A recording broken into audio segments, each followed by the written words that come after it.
Vou iniciar o meu testemunho falando da minha juventude. Hoje sou uma idosa de 78 anos. Eu e a minha irmã éramos moças solteiras. Estávamos à procura de um casamento.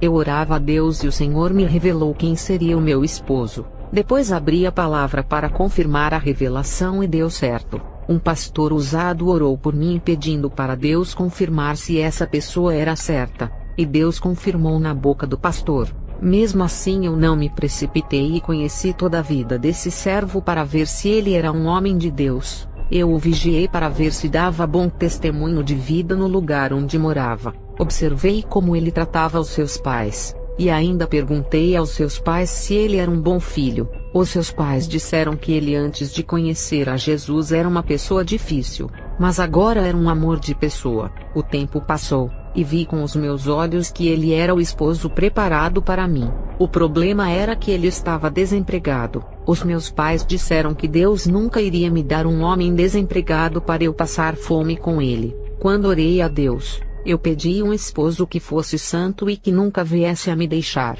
E ele era a pessoa que tinha as características daquilo que havia pedido a Deus. Eu não orei a Deus pedindo um empresário. A minha irmã orou a Deus pedindo um homem que tivesse muito dinheiro para não deixar faltar nada. E Deus ouviu a sua oração e lhe deu um homem que tinha uma empresa. Esse homem não era cristão, e nunca quis ir à igreja. Ele dava tudo o que a minha irmã precisava, mas sempre dava trabalho para ela e bebia muito. A minha irmã não era feliz com tudo o que recebia dele. O dinheiro não lhe proporcionou a alegria que precisava ter no seu lar. Já o meu prometido não tinha trabalho, e eu não aceitava me casar com ele nessa situação. Mas Deus aprovou a nossa união e lhe deu um emprego.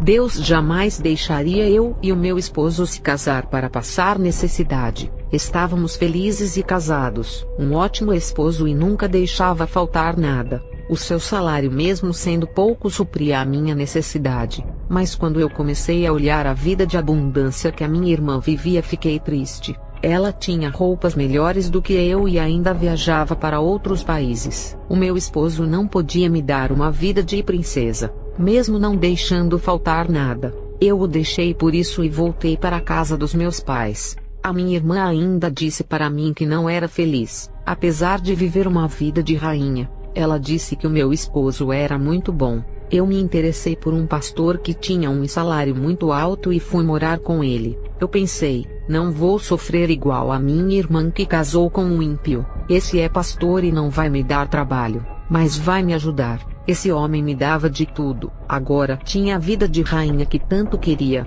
Mas esse pastor começou a querer ser o meu dono por dar de tudo. Eu era humilhada se não obedecesse a ele. Ele me feria com palavras e ainda dizia que se eu não cumprisse com o meu papel de mulher iria me deixar e procurar outra. Eu sofri muito e tive depressão. Eu falo para as moças que são solteiras: nunca escolha uma pessoa pelo dinheiro ou por aquilo que ele tem para oferecer. Não se venda. Tu vale mais do que isso. Escolha um homem de Deus. Jesus sabe escolher o melhor para você. Eu pedi para Deus um homem que lhe serve. Ele me deu, mas eu joguei fora e escolhi outro. Agora, por causa dessa escolha errada, estava pagando um alto preço. Eu descobri que esse pastor era divorciado 2 vezes. Ele não queria casar comigo, pois não tinha certeza de que iria dar certo. E com medo de divorciar mais uma vez, não se casou comigo e ficamos morando juntos. Moças solteiras, quando Deus prepara uma pessoa da parte dele, não se preocupem com o financeiro. Deus sabe prover na hora certa.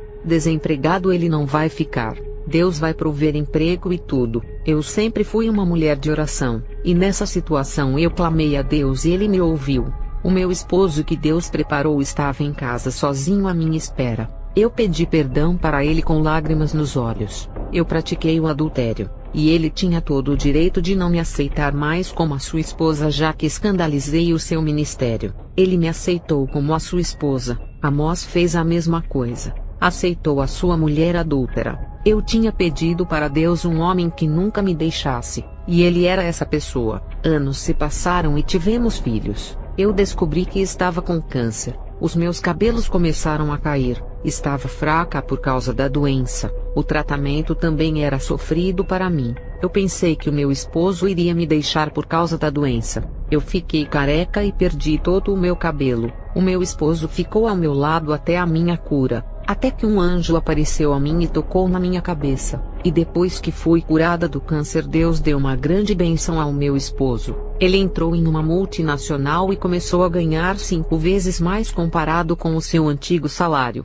Fomos fiéis no pouco e Deus nos colocou no muito. E o meu esposo ganhou uma bolsa do curso de inglês para fazer gratuitamente. A empresa pagou a sua faculdade, e quando meu esposo terminou o curso e se formou, mudou de cargo, e passou a ganhar 8 vezes mais que ganhava antes, e juntos envelhecemos passando pelas provas. No ano de 2009, eu tive um arrebatamento de espírito. Foi o único dia que vi o rosto de Jesus. Estava orando há 15 dias, sempre à meia-noite. A minha alma desceu em uma escuridão sem fim até chegar ao lugar de trevas. Comecei a caminhar desesperada e perdida por esse lugar. Caminhando, eu vi fogos vermelhos saindo do chão. Era um lugar cheio de pessoas nuas, entre homens e mulheres prostitutas, transexuais, lésbicas e atrizes pornôs. Eu vi 3 atrizes que gravaram filmes pornográficos quando estavam vivas na Terra. Eu não conhecia essas mulheres porque nunca assisti aos seus filmes. Uma voz disse: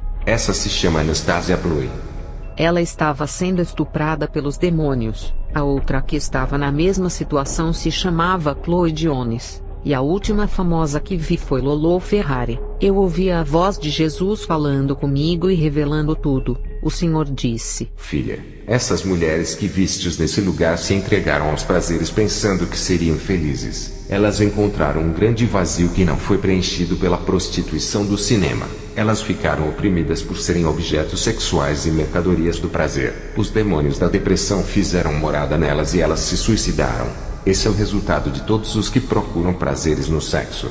Jesus me fez sentir o que essas mulheres sentiram na Terra quando ainda viviam. Elas faziam sexo pelo dinheiro, já não sentiam mais amor e nem prazer, pois aquilo ficou tão artificial e tão comum. Por fazerem sexo, elas já não sabiam diferenciar o amor entre o homem e uma mulher. O sexo que elas faziam por dinheiro não tinha nenhum sentimento, e era algo mecânico e comum. Elas queriam sentir o amor e ser amada, mas isso o cinema não podia lhes dar. Grande preconceito da sociedade elas sofreram por fazerem o que faziam, por mostrarem os seus rostos na tela do cinema. Elas queriam viver uma vida normal, mas o povo as enxergavam como umas prostitutas de Hollywood. Essas moças sofreram muito para chegarem a cometerem suicídios. Elas ficaram famosas pelos seus filmes, diferente de uma prostituta comum que não mostra o seu rosto na tela de televisão. Uma prostituta de casa noturna faz os seus programas escondidos, e quando querem mudar de vida, elas viajam para um lugar onde ninguém conhece ela.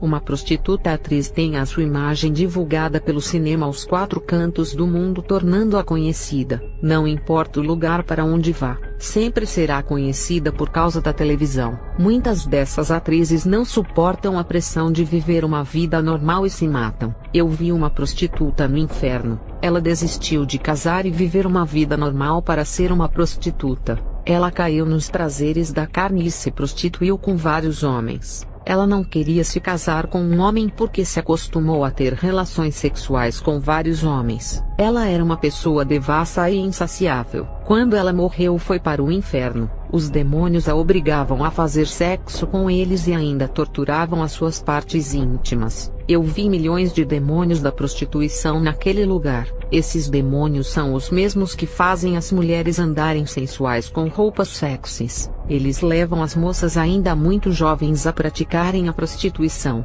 Eu vi os demônios que trabalham na vida de modelos e prostitutas atrizes. Moças que sonham ser modelos ou mísseis também são influenciadas por esses demônios. Tudo o que tem a ver com a beleza e o sexo, esses demônios estão envolvidos. Eles levam as mulheres a serem um produto da mídia e uma mercadoria lucrativa da empresa. Mulheres que nasceram bonitas tornam-se alvos de empresas de beleza ou do sexo. O objetivo dessas empresas diabólicas é venderem a beleza dada por Deus. Esses mesmos demônios fazem as mulheres implantarem silicones e a fazerem plásticas para melhorarem as suas aparências. Empresas do sexo que vendem o corpo da mulher, incluindo o cinema, são satanistas, e divulgam a imoralidade, sodomia e depravação. As empresas de modelos igualmente usam a imagem da mulher para divulgarem a sensualidade e a beleza. Estas empresas não são honestas. Eu aconselho que não trabalhem em lugares assim. São empresas que estão levando milhares de almas para o inferno.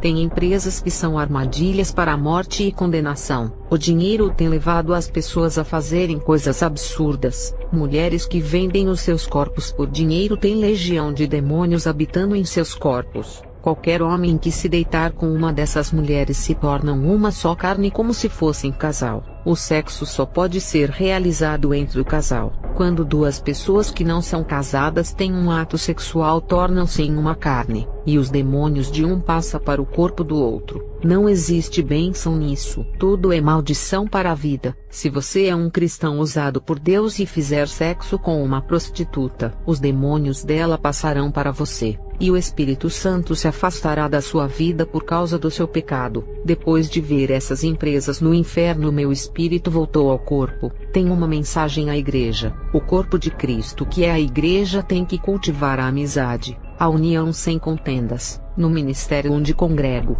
o meu esposo como pastor conseguiu adotar esse padrão. O problema das igrejas dos dias atuais é se importar com os alvos alheios e ficam atacando as outras igrejas. Se os ministérios se preocupassem com as suas ovelhas e deixassem os pastores cuidarem dos seus rebanhos, as coisas seriam melhores. O meu esposo como um pastor se preocupa com o rebanho que está em suas mãos, porque é dele que Jesus irá cobrar naquele grande dia. Não podemos nos preocupar com as pessoas de outras igrejas se vivem o evangelho ou não. Essas almas não estão sobre as nossas responsabilidades. Não é fácil manter a união e a harmonia dentro da igreja. Tem irmãos de personalidade negativa que repelem os outros irmãos e impedem o triunfo da cooperação. O amor e a aprendizagem não reinam onde tem irmãos de personalidades difíceis. Digo aos pastores que mostrem o seu amor. Não escandalizem a obra de Deus. Exortem as pessoas ao arrependimento sem usarem palavras que venham a ferir e manchar de propósito. O Senhor me revelou que a maioria da obra começa bem e termina mal.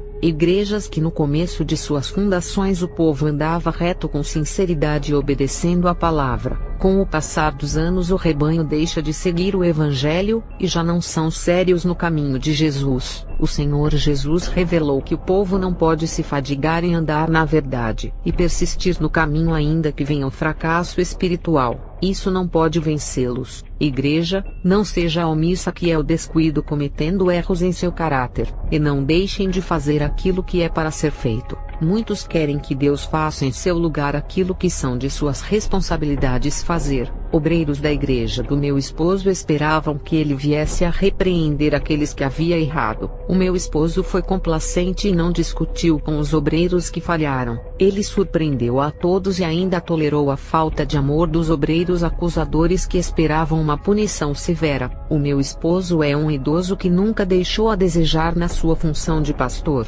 Quando é para corrigir e aplicar a disciplina, ele faz. Mas punir um membro para massagear o ego do outro ou realizar o desejo de maldade que está no coração do vingador, jamais. Ele procura em querer fazer o bem por completo e ser beneficente a todos. Ele ensina a pessoa a ser benevolente, a ter boa vontade de ajudar a obra e fazer o bem. Ele procura sempre fazer com que o rebanho obedeça a palavra de Deus por amor e não por obrigação para agradá-lo. Ele sempre fala que se for para viver uma vida cristã forçada sem amor não vai agradar a Deus. É melhor sair do caminho de Jesus e voltar para o mundo, já que sente mais prazer lá do que servir a Jesus. Todo cristão tem que ter a essência do bem em seu modo de viver. A substância do amor ágape tem que estar dentro do coração. Na nossa igreja, pedimos os membros para não ficarem distraídos com os visitantes e não causarem descortesia tratando com descaso. Tem cristãos que não prestam atenção no que acontece na igreja, desconsideram o pregador por não prestarem atenção em sua mensagem. Cristãos descuidados nem sabem se tem algum visitante, não observam quem está pregando. Como irão saber o que está sendo pregado? Como irão examinar aquela palavra se é certa ou errada por estarem distraídos? A igreja de Jesus tem que ser um conjunto forte, tem que crescer espiritualmente na graça, no amor e na humildade. Os servos de Deus têm que saber distribuir o amor e a atenção igualmente para todos. Não menospreze os humildes dando mais atenção aos grandes ministros. Valorize cada ovelha que Deus colocou ao seu lado para lhe ajudar. Tratem todos igualmente, não importa que igreja eles sejam. A desunião atrapalha o trabalho de Deus em cada vida. Muitos saem de suas igrejas e vão para outras por causa do maltratamento e falta de um acolhimento. O desenvolvimento da igreja está na união. Quando existe o amor dentro da família espiritual, as desigualdades desaparecem. O cristão que não valoriza o seu irmão e quer ser melhor do que ele gera desunião na família cristã. O diabo destrói o ministério que age assim.